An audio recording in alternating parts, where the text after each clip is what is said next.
seminar.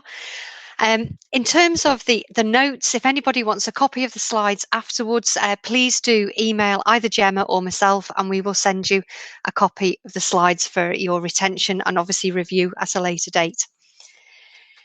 In terms of the pack, the slides that you can see in front of you, the first few are some marketing information. I realise that some of you have been on these presentations before, whether the previous webinar or you've seen us actually performing live.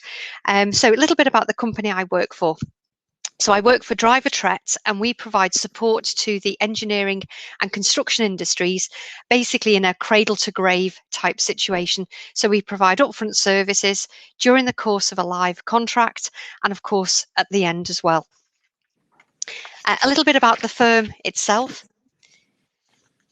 We are a market leader in expert witness planning, commercial, technical and dispute avoidance, and of course dispute resolution. Established in 1978, and we're stock market listed. We have over 500 staff working worldwide. Three parts of the business. From the left, you can see we have driver project services, and that's essentially a staff augmentation part of the business. So if you need quantity surveyors or planners on a short, medium or long-term basis, driver project services is the part of the organisation that you could then deal with. The part I work for, as I've already mentioned, is DriverTret, and we provide contract advisory services, commercial and contract management, planning and programming, and of course dispute resolution services. On the right hand side, we can see Dialis, which is our expert witness division. Three types of experts that we provide. We've got quantum experts, we've also got planning experts or delay analysts, and then finally we've got technical experts who will deal in things like issues to do with cladding, which obviously come from Grenfell related issues, or where there's defects on jobs, and they can write reports and also stand up in court and give relevant evidence. You'll see on the screen there a lovely, very modern QR code. If you click on the QR code using your camera function on your phone, you can then get to the part of our website that actually has all of our latest digest magazines. And they're available free. So delighted if you wanted to download any of those. Alternatively, you can go to our website. On the screen in front of you is a list of ways that we can help your business. So whether it's reviewing contracts and subcontracts to identify key clauses, risks and obligations, obviously on live contracts, drafting notices. A hugely important thing, which is of course what we're covering today, is the issue of applications for payment and payment notices, to make sure that they're sufficiently detailed, the method of service is right, and you're meeting the requirements of the contract. From a programming perspective, obviously looking at baseline and progress programs, assisting in the preparation of compensation events, looking at claims for extensions of time, loss and expense. I think a growing part of the business over the next few months will be our project health check service on live contracts, particularly ensuring that risk is covered. Obviously, if you don't manage to get your particular issues sorted out, we can help you with negotiation, claim preparation and adjudication. We can do bespoke webinars, and we now have a DriverTret help desk set up as well if you have any particular queries. I'm sure that there are some other fellow quantity surveyors out there on the seminar today, so hello to all the QSs in the room, and I'm sure there's some other people who are booing at this point as well. So yes, I am in that category of being a quantity surveyor, chartered, ex-BAL for BT. I've done a law degree and my solicitor's exams, and I've worked in construction claims consultancy for over 20 years. What are we going to cover today? Well, we're going to start with legislation, just looking at a few of the important parts. A key thing for me whenever I'm talking about payments is looking at the requirements for an application for payment, and in particular, making sure that you've got as many of the boxes ticked as possible. We're also going to look through some case law, and then we're going to end up in looking at some particular bits of advice and things for you guys to watch out for. So starting off with the legislation part, first of all, two main pieces of legislation to be aware of. First of all, we've got the Housing Grants, Construction and Regeneration Act 1996. That was then updated through the Local Democracy, Economic Development and Construction Act 2009. Together, those two pieces of legislation are generally referred to as the Construction Act. The second piece of legislation essentially updated the first one. The first thing to be aware of when you're looking at this legislation is the fact that whilst the vast majority of construction contracts fall within the Act, there are a number of exclusions. And the exclusions are covered within sections 104, 105 and 106. So taking first of all, sections 104 and 105, if you are involved in drilling for or extraction of oil or natural gas, that is an excluded contract. That doesn't come within the ambit of the Construction Act. In addition, if you're involved in the extraction of minerals, so as an example, the York Potash Mine, that was a project that was ongoing, stopped for a while, and I understand is due to restart. Again, the extraction of minerals, tunnelling or boring, or construction of underground works for this purpose, again, excluded from the Act. The third item down, I'm going to go to the Roman numerals first of all. If the primary activity of the site is item 1, nuclear processing, power generation, or water or effluent treatment, or Roman numeral 2, production, transmission, processing, or bulk storage, other than warehousing, of chemicals, pharmaceuticals, oil, gas, steel, or food and drink, you have to take a little bit more care, because some construction activities on those types of sites are excluded. So if you are involved in the assembly, installation, or the demolition of plant or machinery, or erection or demolition of steelwork for the purposes of supporting or providing access to plant or machinery on those types of sites, then that is excluded from the Act. The final item in section 104, 105 is supply-only contracts. There was an interesting case in the past few months where it talked about whether a concrete delivery actually fell within the Act or outside. Now, on the facts of that particular case, the concrete delivery was seen as a supply-only contract and it was outside the Act. But certainly commentators have said that if that concrete supplier was also supplying the concrete pumps, was also supplying additives that were going into the concrete, actually then that would be more likely to come within the Construction Act itself. One other important exclusion is in section 106, and that's at the exclusion of residential occupiers.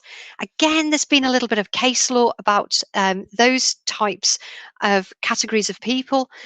If the residential occupier is going to end up occupying the property themselves, they are excluded from the Act. So anybody who's having some work done on their house, you would be excluded from the Act.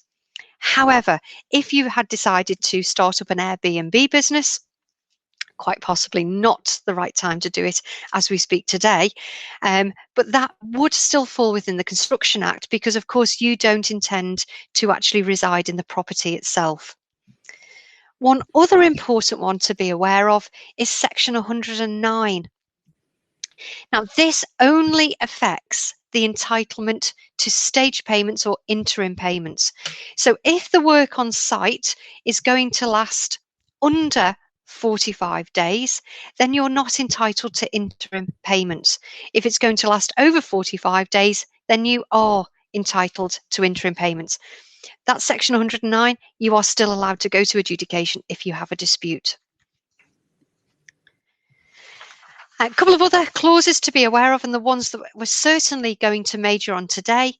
Section 110 of the Act. Now, there are many subsections to this particular part of the legislation. It covers dates for payment.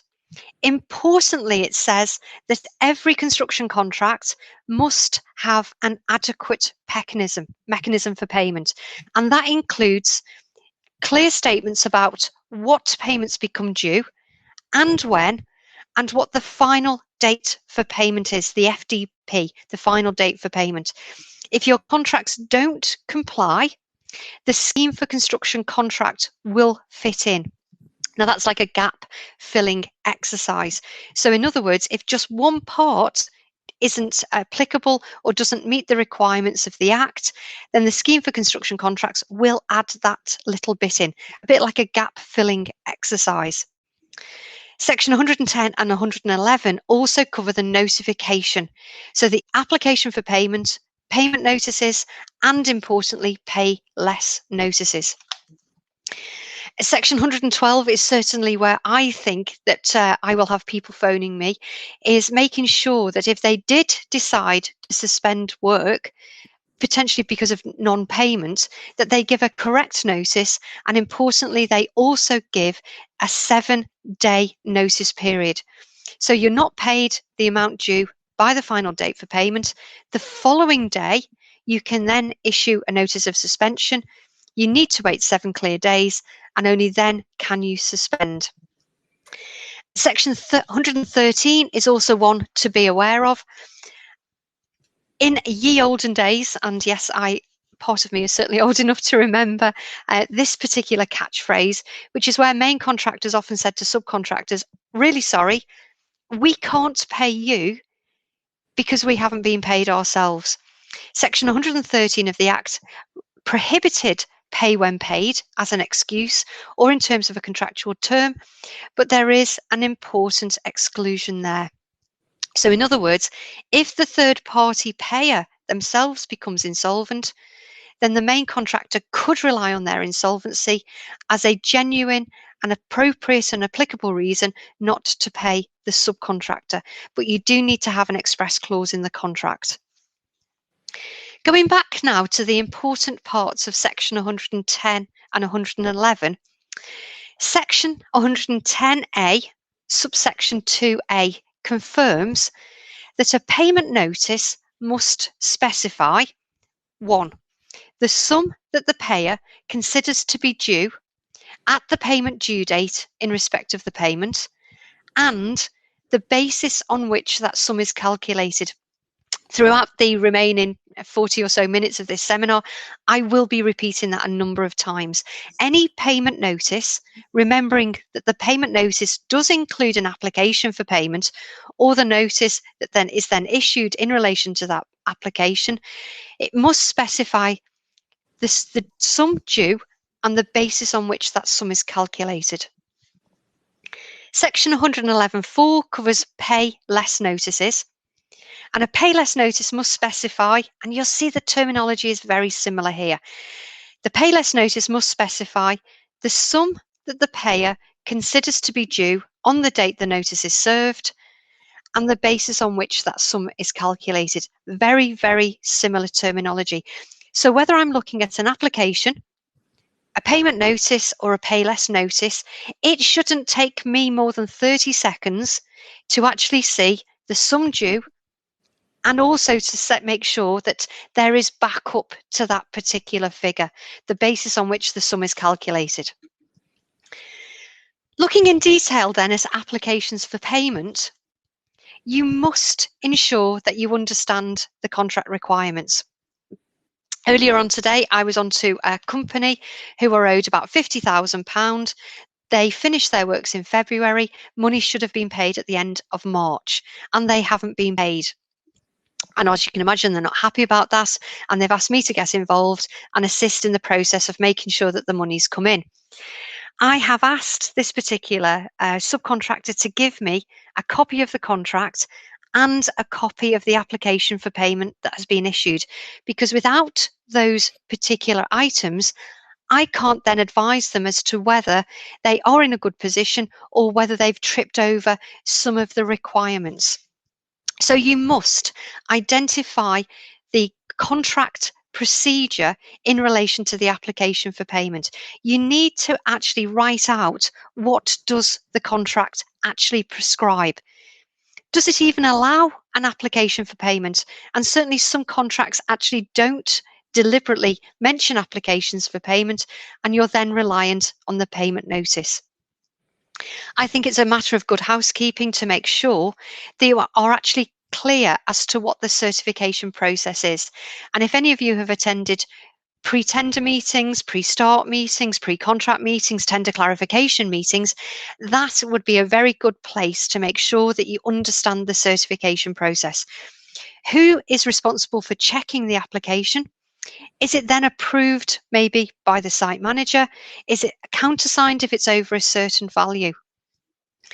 Does the contract itself actually say that an application is a condition precedent to payment? That wording, condition precedent, hugely important. Make sure that you are clear as to what needs to happen before monies come in. Is an application a condition precedent? Is there anything else in there?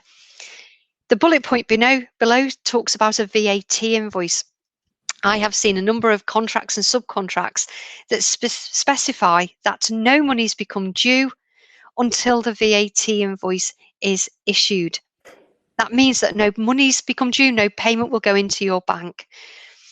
Another possibility is the requirement to have signed and returned the order as well. Again, another very, very common issue. So for each valuation period, it's important that you submit the application for payment on time, provide full substantiation, follow the rules in the contract in terms of the date that you're issuing the application, and also the method of service, and ensure that you've got proof that the application was sent. I had a question on a webinar in the last couple of weeks, and someone said, the postal system is being delayed. What can I do about it? Obviously, none of us are in a position where we can sort out the issues relating to couriers or the Royal Mail, nor are we in a position to open our clients' offices that have closed because of COVID-19 issues. My view on this is very, very simple, that even where the contract requires an application to be issued by recorded delivery, you must still do that. But in addition, also send your applications by email as well. So again, you've got proof that actually the email was sent. Hopefully you've also got proof then that actually there was somebody in the office that signed the recorded delivery slip as well. In terms of the structure of the application for payment, what I've got on the next two slides essentially are some ideas. You'll see at the top there, it does say that you need to check this. So I would be expecting to see the client contact name, the company address, potentially even the email address could be listed there as well. On the right-hand side, the project name, possibly the client reference number, the date of the application, when you are valuing the works up to, and if I'm using NEC terminology, of course, you're valuing the works up to the assessment date. I would also like it to be very clear as to what the due date is, what the final date for payment is, and also the application number as well. Now, it might be in your particular contracts that it specifies that there are other requirements that have to go in there. You need to check your particular contracts to make sure that you're complying with those provisions. In terms of the detail, I'm sure that the vast majority of firms on the call, you will already have your own templates. I would use what you can see on the screen here effectively as a bit of a checklist. So if it's an NEC contract, you can see on the left-hand side, I've referred to completed activities, compensation events, and then I've also put the word other because there might be potential compensation events, potential instructions that you've been given, but they've just not matured yet into actual formal compensation events yet. Obviously, the bottom of the slide is potentially more appropriate for subcontractors because I've referred there to discount, which may or may not apply. Again, retention for main contractors and also for subcontractors, again, may or may not apply. Importantly, you can see the line there for previously paid. A very, very common issue that I come across is either that the subcontractor or main contractor only takes it up to the gross amount due and either doesn't refer to the amount previously paid, or instead actually says previously certified or previous application. hugely important, you must put there the previously paid, because that is then what gives you the sum due, which I emphasised a few slides ago. You can see towards the right-hand side then I've got 3 empty columns. If I was the main contractor's QS sitting on site receiving the subcontractor's applications, or indeed if I am the project manager on an NEC contract and I'm receiving the contractor's application for payment, what I would like to know is, what are the original contract values? Where does the contractor or the subcontractor think that the likely final account is going to be? And then also what you're applying for in this particular month or this particular assessment period. So I would want all of those facts on the front sheet. At the bottom, there is a little reminder about the fact that if you're not paid in full by the final date for payment, that you reserve the right to claim interest.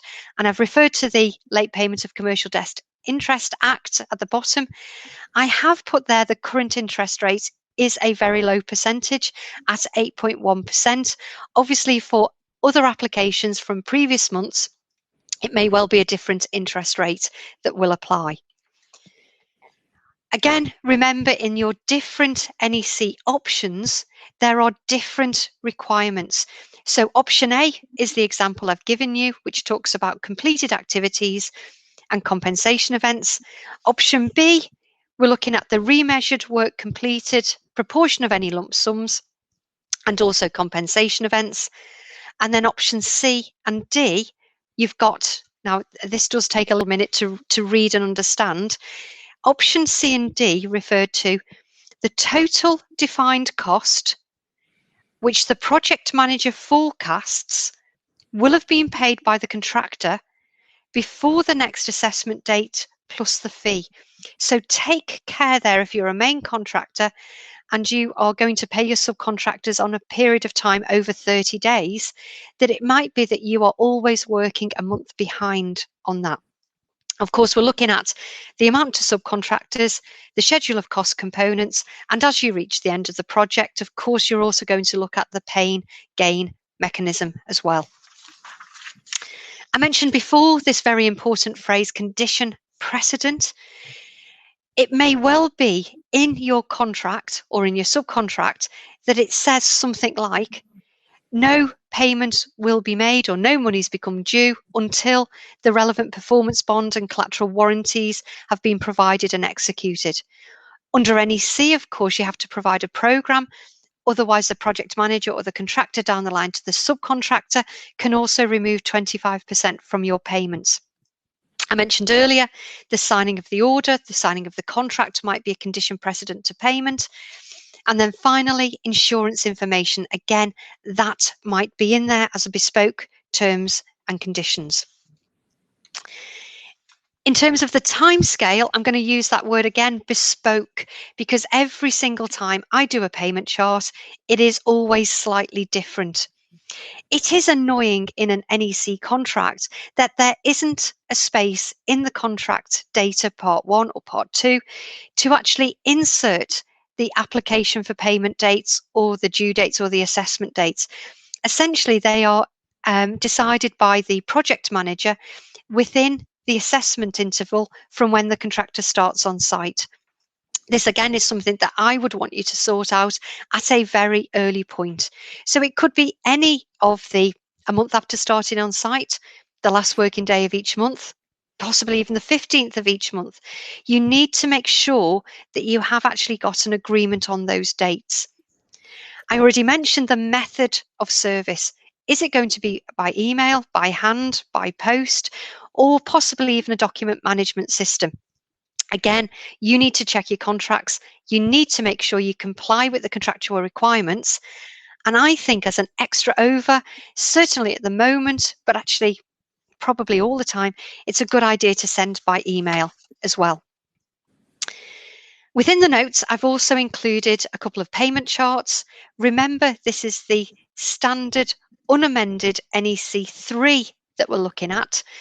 So on the screen in front of you, you can see the normal chronological sequence of events.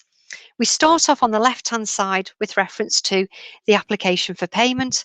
That's covered under clause 50.4 of the contract. Within the application for payment, you are, I nearly said guessing there, you are sensibly working out what works will have been done by the assessment date. So your application for payments may well include an element of assessment in terms of what work you'll think will be done in the next couple of days. There is then a 7-day period before you get to the due date, and clause 51.1 confirms that that's the project manager's certificate or notice of payment. The 7-day period comes from clause Y 2.2, because of course what we're looking at here are Construction Act compliant contracts. From the due date, under statute, it is a minimum of 5 days for a payer notice to be produced. That particular part is not covered in the NEC contract. They actually cover it through 51.1 through the project manager's certificate. That needs to be sufficiently detailed. Again, I'll repeat the sum due and the basis on which that sum is calculated. From the due date, it's a 14-day standard period to get to the final date for payment. That probably is one of the most popularly altered clauses in an NEC3 contract, because of course that payment period will often be extended to 28 days. Again, Y 2.2 covers that. The final part on this particular slide is all about the pay less notice. Under a standard NEC3 contract, that has to be served a minimum of 7 days before the final date for payment.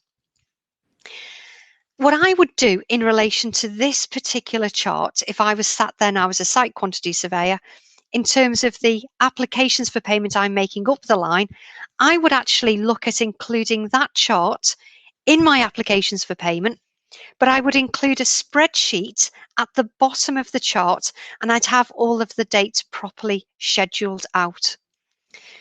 You can see on the top right hand side, I've also given you references to interest, which is covered at 51.4, and suspension for monies which aren't paid when due. That's covered at Y 2.4 in the contract.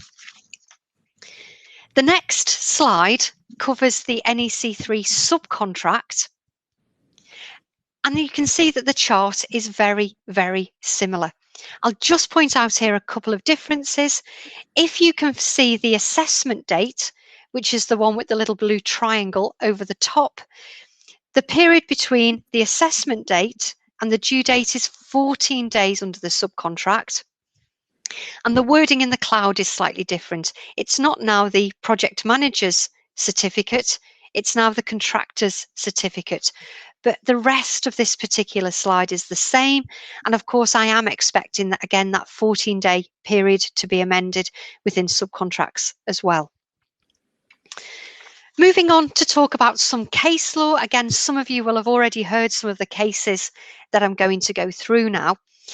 You may have also heard the phrase smash and grab, which isn't the most eloquent phrase that I've ever used in my life, but smash and grab is the terminology that has probably been in existence now for 4 or 5 years, and it essentially means where a subcontractor or a contractor has put in a perfect application for payment and no payment notice or pay less notice has been issued.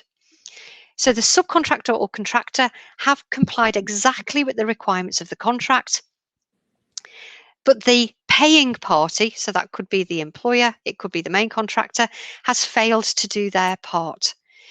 In that situation, what can then happen is where there is a continuing failure to pay, the person who's owed the money can decide to take that to adjudication, and a procedural adjudication will then take place, which effectively means that assuming that the application for payment is perfect and there's been no payment notice and no pay less notice, that adjudicator will find in favour of the subcontractor or the main contractor because of the lack of the notices.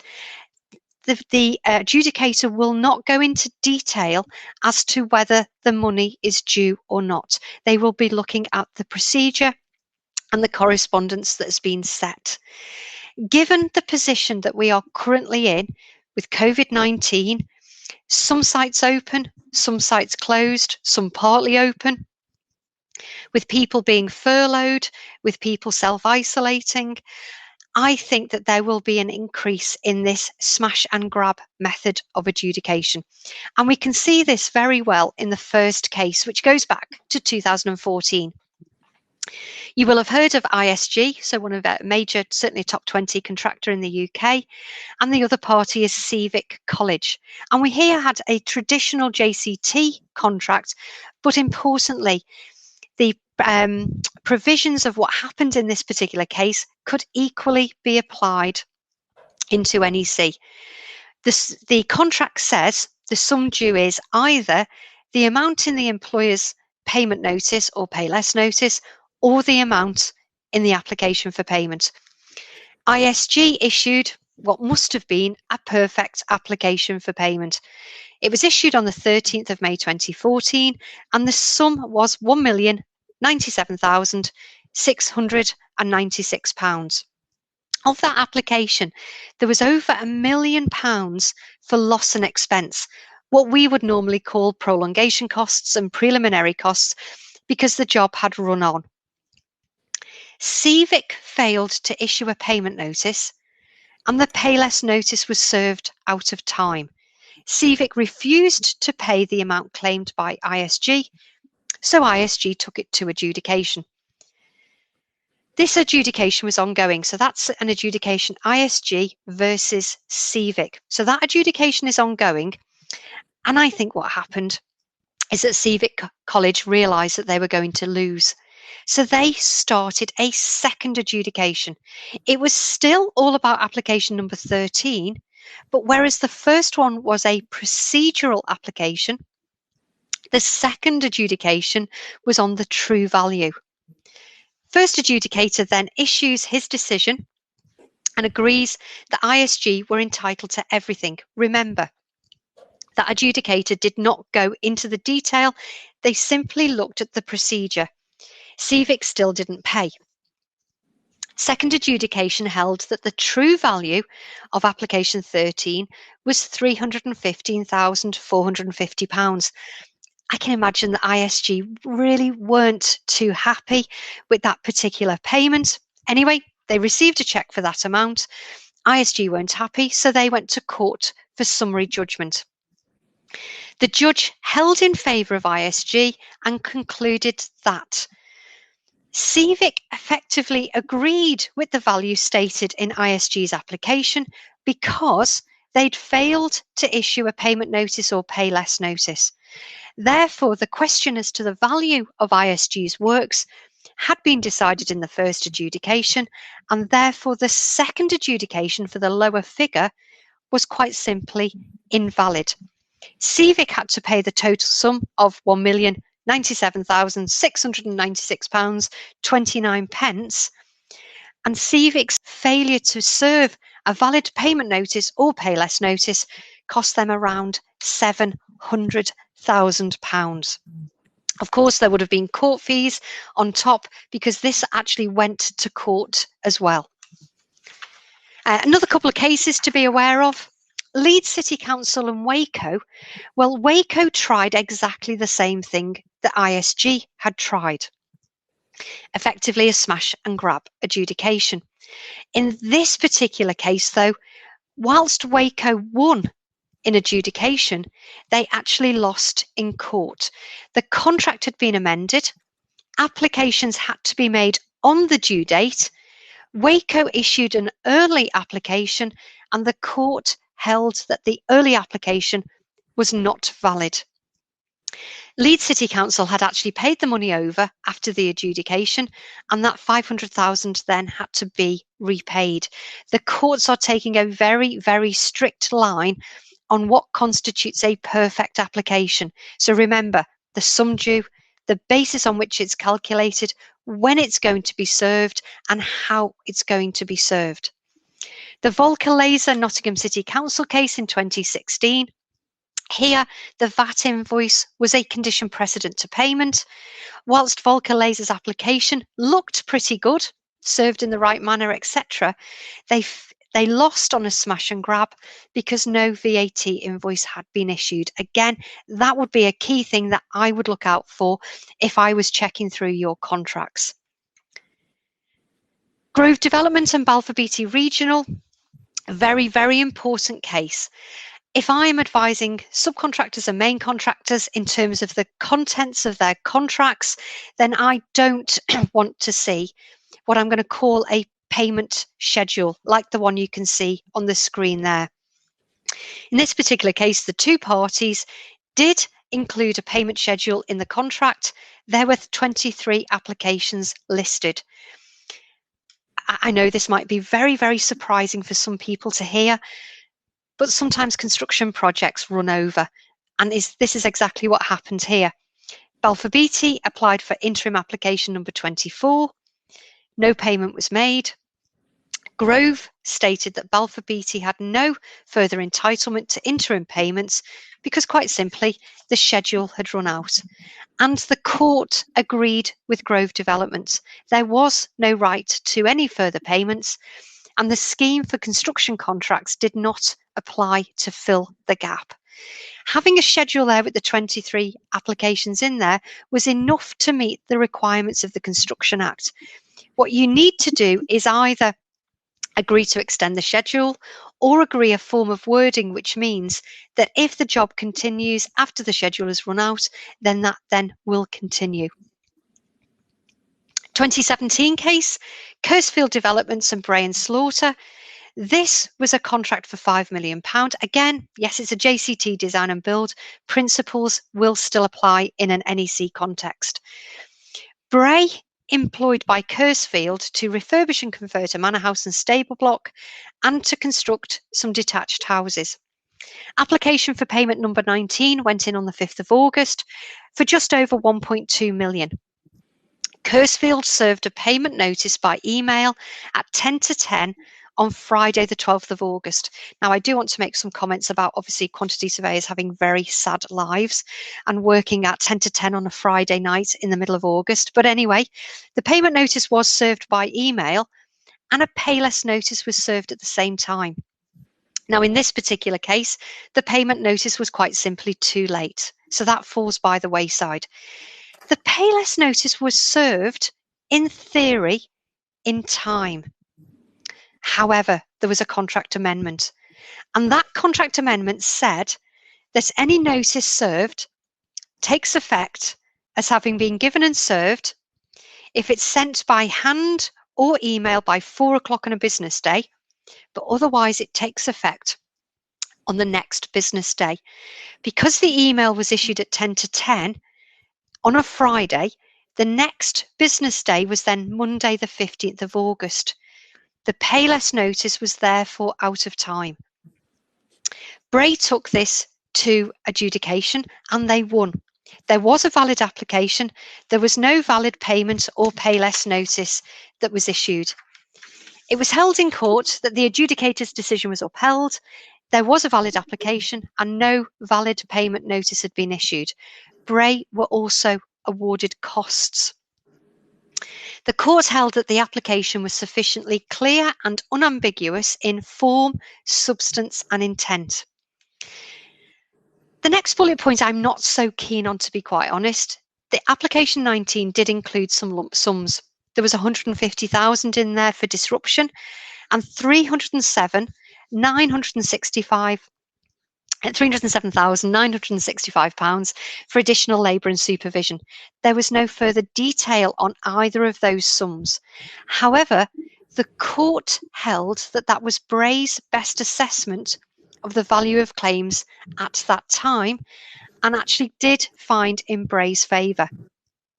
If you read the judgment on this particular case, and it is only a short judgment, you'll find that Bray were entitled to be paid £1,131,751.96.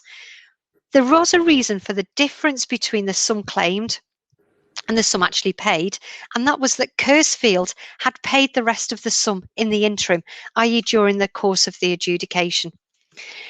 In this particular case, Bray also were entitled to claim the adjudicator's fees and expenses as well, in the sum of some 17,000 plus interest on top. The next few slides, I am going to leave them in the pack, but they refer to a case called Grove Developments and S&T. A very, very long case. What I'm going to say about this particular one is this does mirror essentially the ISG and CVIC case in terms of the validity of payment notice and pay less notices.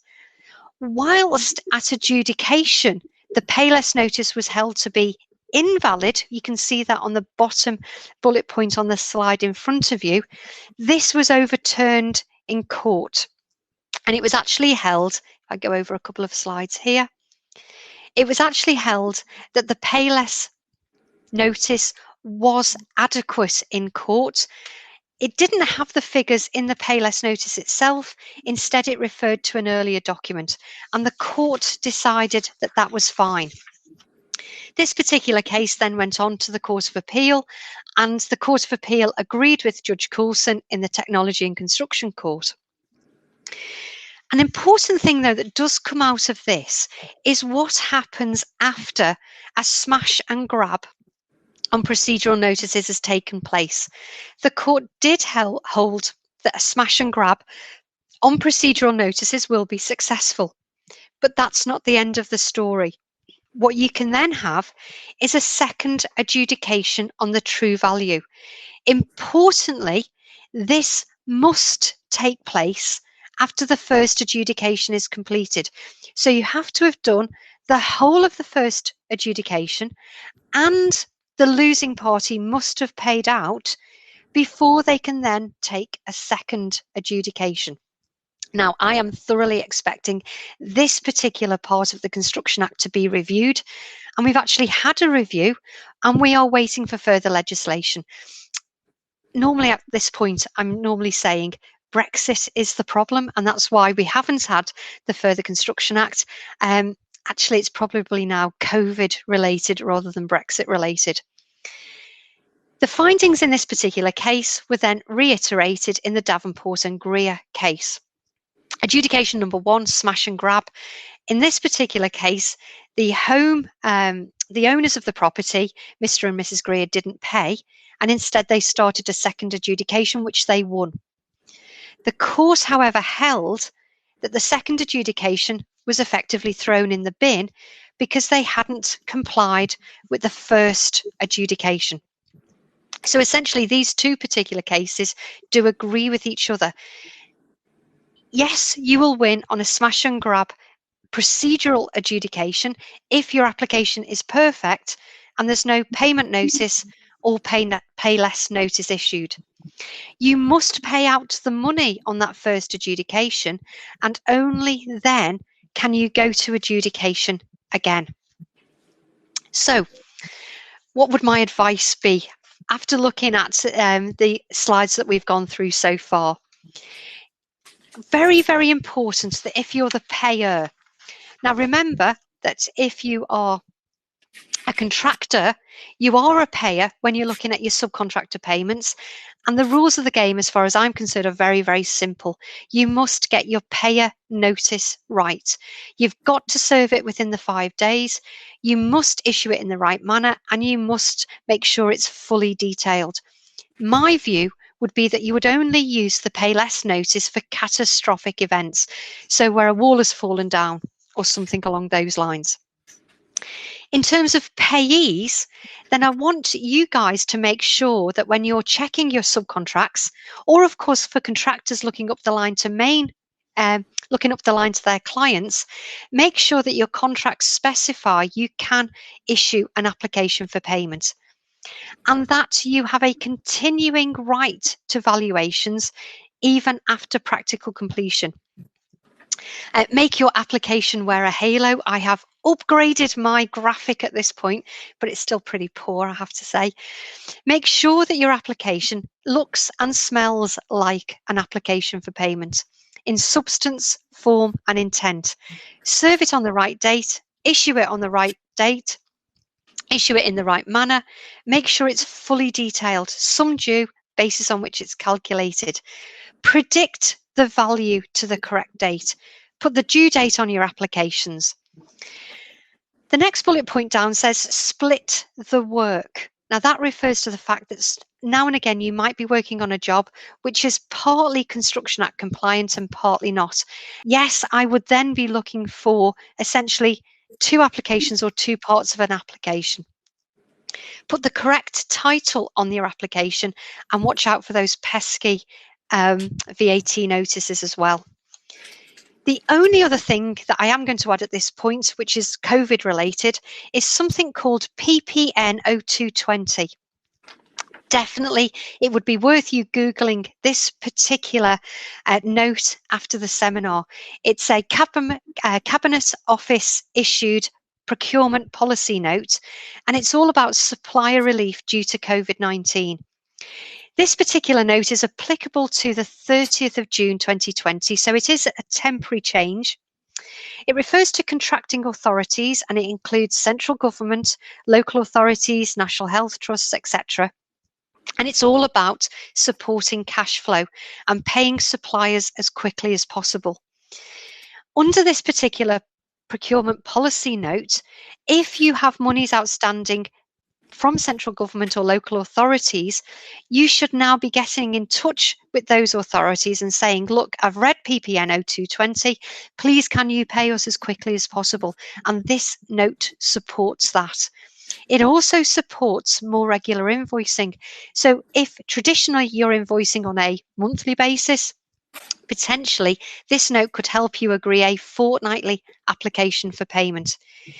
If your applications are particularly complicated, there is a possibility that you could agree an average monthly payment, which is calculated over the previous 3 months, and then that's used for the following months, but you would have to agree to open your books at that point. I'd see this generally looking at main contractors, but the note does say that funding should flow down to subcontractors. So if you are a subcontractor working on a public authority project, I would certainly be approaching the main contractor and reminding them of this PPN 0220 note and finding out what they're doing about it. Obviously, if you're the contractor, please do approach the relevant government body and download the public procurement policy note as well. And that concludes the pre-prepared slides that I wanted to go through. Do we have any questions, Gemma? Yes, can you hear me? I can hear you. Yeah, absolutely. If you wanted to put the question, excellent. Oh, brilliant question. Thank you, Matt. So Matt's question is, how is the interest calculated on late payments? I like this question because it normally involves a spreadsheet. So starting point is have a look at your contract. Again, every contract that you look at is bespoke. If it's an NEC contract, the default interest rate is a bit miserable actually. It's only 2% above the Bank of England base rate. However, there is provision in the contract data for the employer to write in a higher level of interest. And I would tend to see authorities writing in 3%, 4%, 5%. That then would be a substantial remedy. I'm going to say anything above 4% would be a substantial remedy. Okay. If your contracts are silent on interest, that's when the Late Payment of Commercial Debts Interest Act kicks in, or alternatively, if the rate of interest is too low. So if it's not a substantial rate of interest, again, that 8% over the Bank of England base rate will kick in. A very useful website to look at is payontime.co.uk. I'll say that again, payontime.co.uk. You have to register onto the website, but it's free. And there's actually an interest calculator there. Unless the interest is specified as being calculated daily, it will be simple interest. And so effectively you take the amount of money that's outstanding. Importantly, you add VAT. You times it by the number of days it's outstanding over 365, and then you times it by the applicable interest rate. Also importantly, you don't have to report and pay VAT on the interest that you're paid out, because it's a damages claim and interest doesn't come within the VAT Act. Okay, hopefully I've done that one, Gemma. Is there any others? Yeah. Okay, yes, a great question. Can you request that retention is released early under PPN 0220? I definitely think you can request that amount is actually released early. No problems with that at all. I have a feeling, I'm just going to see if I can actually flick onto the relevant website here. I think that it actually does refer to retention in the note. If you just bear with me a second.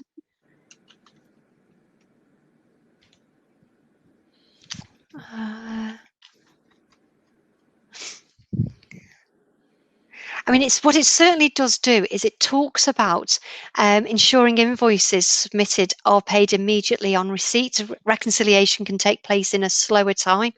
I would certainly, if you've got monies outstanding from any government bodies at the moment, that would be an exercise that I think would be very worthwhile doing.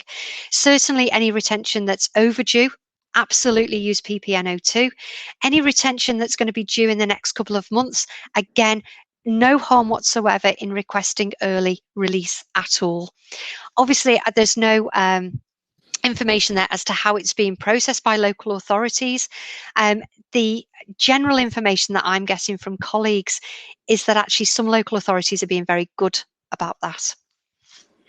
Okay, next one on the slide there, where the scheme applies. Can you recap on what the overall period is from submission of application for payment through to final date of payment? Right, luckily here I have a copy of the Act and the scheme, and I'm just going to flick to the relevant parts here. So, education, right, so it comes under part 2 on the payment.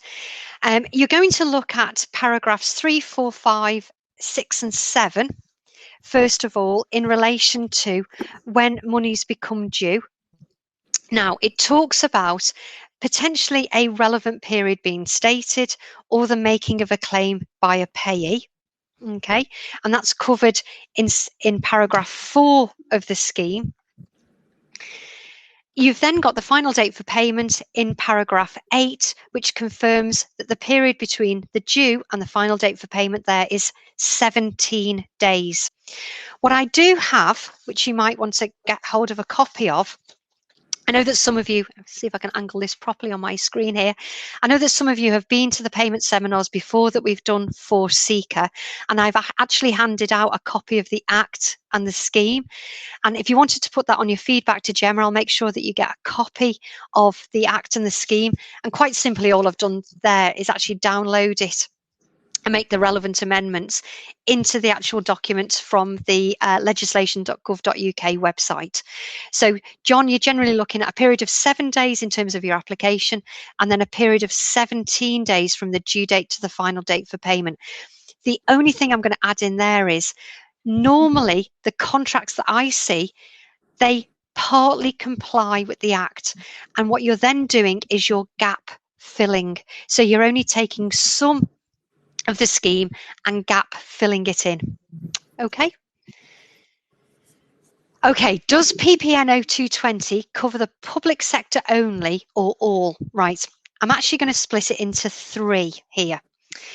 You've got what I'm going to call the very, very straightforward traditional part of the public sector.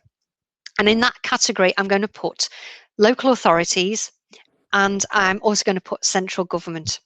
PPN 0220 definitely covers those 2.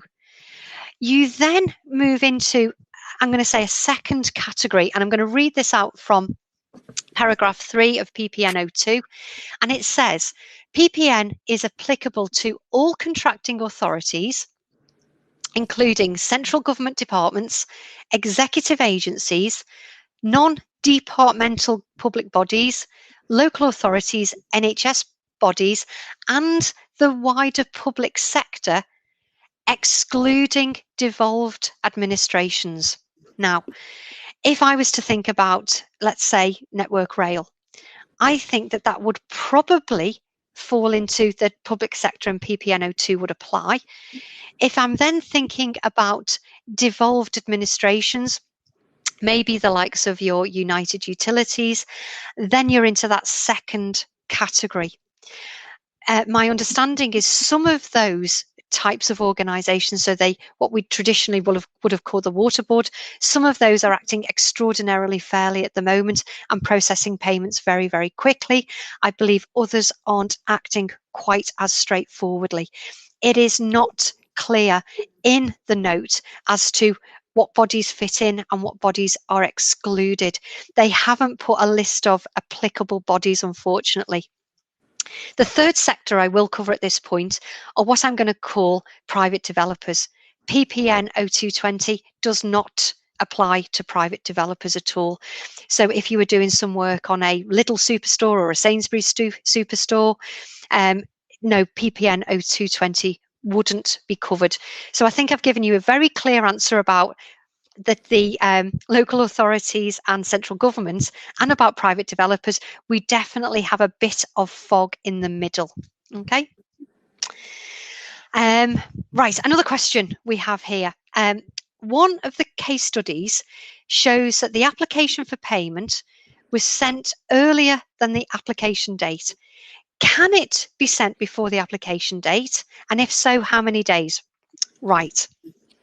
Two parts to this. The case that we looked at before was Leeds City Council and Waco. That contract had been amended, so it said that the application must be served on the due date, and you couldn't do an earlier one. The majority of contracts, though, that I do come across, whether main contracts or subcontracts, do actually say that you've got to serve the application for payment before the due date. Okay, so you can serve them early. Some of them say a maximum of 7 days before. So again, the devil is in the detail on this. You need to look at your own contracts. Let's say that it just said you could serve your application for payment before the assessment date, and it didn't actually give you any detail on timing. I think, yes, you could serve it even 2 weeks early, but you would have to make it very, very clear on your email and on the face of the document and on the recorded delivery version that this is a very early application and that the assessment date and the due dates are whatever they are. Okay, so maybe the assessment date is the 22nd of April and the due date is the 29th of April. So make sure that that's absolutely express on the form itself. So just to summarize this one, it's going to depend on your contract. Yes, it can be sent early. If there's no specific how many days early specified, I think 7 days early would be fine. I think a longer period, particularly in the current climate, would be fine as well. But you must make sure that it's very clear on the document itself as to how far in advance it actually is. Do we have any more, Jem? Oh gosh, there's a long one. Okay, hang on. Right. If the contractor I feel like I'm on one of those government daily briefings. Okay. If the contractor fails to submit an application beyond the application which a smash and grab was implemented, does the employer reserve the right to assess the works completed in the absence of a new application at the time, which the new application was due, or do they have to wait until the smash and grab adjudication has been concluded and then commence? Right, okay, right, I understand what you're saying here, Matt. So my starting point on this is a smash and grab is only possible where the employer or the employer's representative has failed to actually issue a valid payment notice or pay less notice. Okay, so smash and grab is not possible, regardless of what the contractor does on their application. If the employer issues a valid payment notice and or a valid pay less notice, smash and grab has disappeared. Okay, it's not important. It's not an issue. Smash and grab only comes in where there's no payment notice, there's no pay less notice, but there is a beautiful halo wearing application for payment. So the situation we appear to have here is that there's no valid application, there's no payment notice, there's no pay less notice, but then the contractor comes in and issues a late application for payment. What we've got there is something called a payee notice in default. Normally what happens with a payee notice in default, and hopefully everybody is still with me at this point, is the payment notice and the pay less notices move out so that the employer still has further time. If those dates are met, then yes, smash and grab adjudication could be done on the payee notice in default. However, Matt, if just going to the bones of Matt's question here, if the contractor doesn't start a smash and grab, can the employer themselves start a smash and grab on the basis of a true value before a procedural adjudication has been started? That very, very long explanation was basically to say, we are not sure because we've not had a case on that yet. Commentators have gone both ways on this particular issue. I am going to go back to basics and say, I'm sure it's not going to happen to anyone who has suffered me on one of these webinars or a live seminar, because you will have served the correct notices.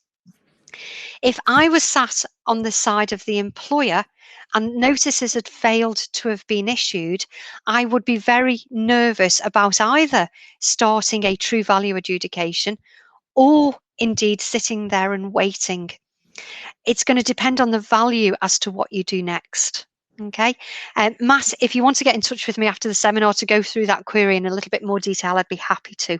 Okay, I'm asking now with nervousness, Gemma, do we have any other questions? And I'm happy to take any more. We do not. I think that last one of the longest paragraph. Thank you. People.